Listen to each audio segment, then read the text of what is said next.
Hola, muy buenos días. Hoy estoy muy contenta de recibir aquí en ¿Qué estás leyendo?, este programa en el que ya sabéis que ponemos a los autores a hablar sobre libros y a que nos prescriban libros, de recibir a Eduardo Sacheri. Hola, Eduardo. Hola, ¿cómo estás? Eduardo Sacheri ganó el premio Alfaguara hace ya 4 años, en 2016, por La noche de la usina. Es autor también de algo que conocéis, que es El secreto de sus ojos, que llevó al cine Campanella, y llega ahora a España su nueva novela Lo mucho que te amé.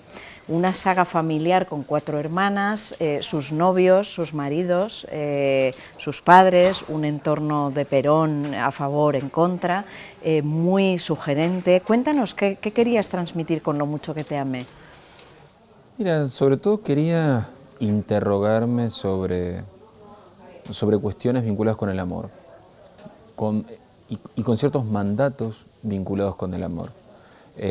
La fidelidad, la exclusividad, la posibilidad o no de amar a más de una persona, que creo que son cuestiones que en toda época generan conflictos, intereses, deseos contrapuestos, aunque cada época los resuelva de manera diferente.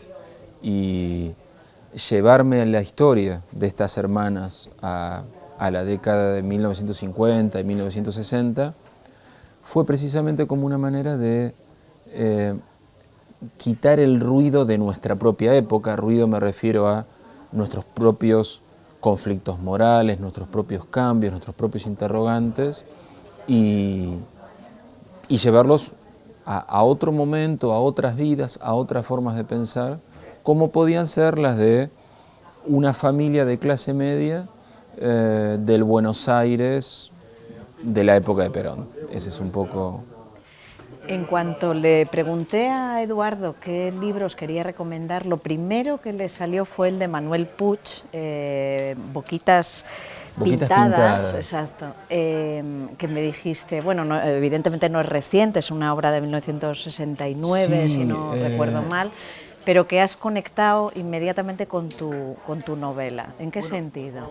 Boquitas Pintadas tiene voluntariamente un acento casi en la escritura del folletín, en esa cosa melodramática de sentimientos en primer plano y un muy buen manejo de la oralidad, el libro, Boquitas Pintadas. Y en este caso, ir al mundo de lo femenino, de esas 4 hermanas en su dinámica familiar, pero haciendo un énfasis tan fuerte en los sentimientos y en los pensamientos de la protagonista, me resonaba bastante en el monólogo de mi personaje, de Ofelia. Me resonaba mucho a ese libro de Manuel Puig, le decimos nosotros en Argentina. Aquí he No, dicho claro, Puig por... claro, sí, claro, sí, sí. está muy bien. Que fue un gran autor de los de la segunda mitad del siglo XX en mi país. Boquitas Pintadas, El beso de la mujer araña, Cae la noche tropical. Son toda una serie de novelas con un estupendo trabajo sobre la oralidad desde puntos de vista femeninos, en general. Y bueno, y me resonaba indudablemente. Sí. El Es momento de una escribir. voz, la de Ofelia, que es, si no me equivoco, la tercera de las 4 hijas, ¿verdad? Sí. Muy potente, ha encontrado un tono, la verdad, muy recomendable. Yo me he enganchado mucho a este personaje de Ofelia. Y dicho esto, cuando te he preguntado, bueno, ¿y de lecturas actuales qué nos vas a recomendar? Bueno, pues Eduardo ha elegido un buen resumen de lecturas muy latinoamericanas. Ha elegido algún mexicano, alguna ecuatoriana, alguna argentina. Él nos lo va a contar ahora. Por ejemplo, Fabio Morábito, querías mencionar. Sí. Y otro mexicano también, Álvaro Uribe. Sí. Elegí de lo último que había leído y me había gustado mucho. Autores a los que no conocía. En todo lo que elegí, viste que creo que cada uno elige en base a lo que más disfruta como lector. Y a mí en general me gusta cuando me cuentan historias, pero al mismo tiempo cuando quien las escribe se demora en la forma del lenguaje, en la elección de la palabra, en el ritmo formal del asunto. Y me parece que el Taller del Tiempo, el de Uribe, sí. Es una historia de 3 generaciones de hombres, digamos, padre, hijo, nieto, una relación profundamente conflictiva en esos hombres y muy bien escrita. Y en El lector a domicilio, De otro Fabio mexicano, de nuevo, un muchacho obligado a lo que en Argentina llamamos una probation, es decir, una condena penal leve, que en lugar de mandarlo a la cárcel, lo envía como lector para personas que no pueden leer por sus propios medios, o por impedimento físico, o por analfabetismo. Es como un servicio social donde el protagonista de la novela tiene ni más ni menos que ir a leer a diversos domicilios, y es interesantísimo el cruce entre los libros que lee y las interacciones que genera con esas personas a las que le va a leer, y esta cuestión de la lectura en voz alta, que es toda otra dimensión de nuestro mundo lector. Digo, cualquiera de nosotros está habituado a esto de la lectura silenciosa, íntima, introspectiva, pero bueno, creo que la lectura colectiva, la lectura oralizada, incluye una dimensión de interacción social sumamente interesante. Por eso cayeron esos 2 mexicanos en la lista. Has elegido también Mandíbula, de Mónica Ojeda, ecuatoriana que vive aquí en Madrid. No sabía que vivía aquí en Madrid. Sí, sí. Ese me lo recomendó una amiga. No había leído Ojeda, y una novela fuerte, dura, muy femenina en cuanto a los personajes que la protagonizan. Un grupo de jovencitas adolescentes en plena escuela, con sus ritos, sus cuestiones casi de clan, y un costado de crueldad en ciernes sumamente interesante, y el vínculo con una profesora. Y toda la dimensión de esa profesora y su madre. Realmente, como primera aproximación a Ojeda, me pareció una estupenda oportunidad.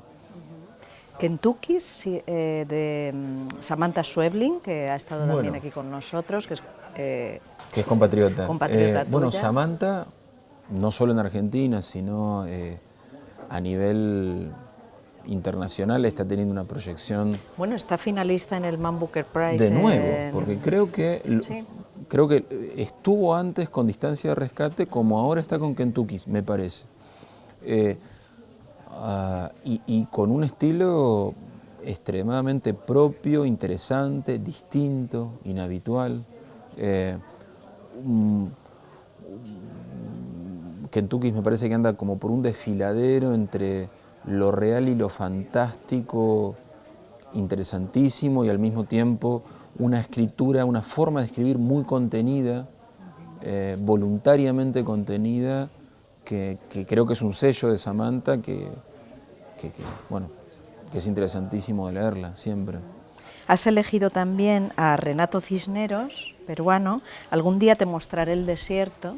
Bueno, es una novela que la escuché como audiolibro y luego la leí como para profundizarla. O sea, que te entró por el ritmo y la musicalidad. Sí, y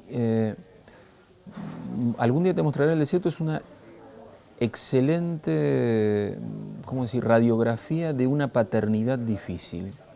Un escritor de 40 años que escribe una suerte de diario desde que se entera que va a ser padre hasta que su hija tiene 1 año de edad.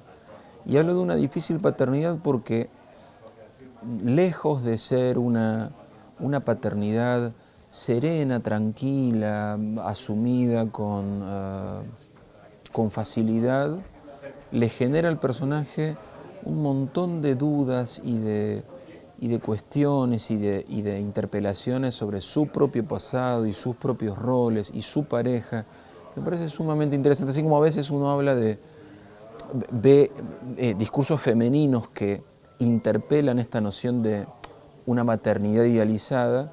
Me pareció interesante también esta paternidad no idealizada que nos ofrecía Cisneros. Y por último, Sidi, de Arturo Pérez Reverte, que te ha gustado también mucho.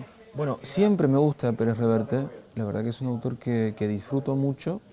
Y yo venía de leer Una historia de España, también de Pérez Reverte. Sí, de artículos, sí, una claro, serie de artículos, la antología, sí. con la totalidad de sus artículos. Y supongo por esto de ser licenciado en Historia, me interesó en aquel la estupenda relación entre acción de divulgación y ensayo y reflexión sobre un modo de ser en comunidad. Y me pareció que Sidi, siempre es una especulación personal de que uno hace como bueno, lector. pero eso es la lectura, la interpretación tuya de un libro, ¿no? Pero me dio la sensación de que todo un modo de entender la historia de un determinado territorio y de una determinada cultura en formación, como puede ser España, que en Una historia de España Pérez Reverte trabaja a nivel ensayo, creo que en Sidi, con esta figura del Cid, la trabaja desde lo concreto, de algo tan concreto y tan etéreo como es una novela, tan concreto como, bueno, tengo estos personajes y estos diálogos y estos escenarios, y al mismo tiempo el vínculo entre esas personas y entre esos reinos, algunos reinos cristianos y los reinos musulmanes, y sobre todo con una idea de complejidad que me pareció muy interesante como rescate, esto de que la historia es sobre todo complejidad y no son categorías dadas, no es que siempre hemos sido iguales, no hay esencias. Esa es la sensación que me deja Sidi. Son hombres viviendo en un tiempo e intentando darle sentido a ese tiempo. Somos nosotros los que vivimos siglos después, los que suponemos que los seres humanos del pasado tienen una conciencia de tales y de comunidades que no necesariamente tienen. Y me parece que en un tiempo donde las cuestiones de la nacionalidad generan tantos y tantos conflictos, me parece, aunque estemos hablando de una novela anclada en plena Edad Media de la Reconquista, interpela del mejor modo nuestro presente. Bueno, una lectura muy interesante. Nos quedamos con todas esas recomendaciones y con Lo mucho que te amé, de Eduardo Sacheri. Muchas gracias. A ti, ha sido Berna. un placer, y a vosotros muchas gracias por estar siempre ahí acompañándonos.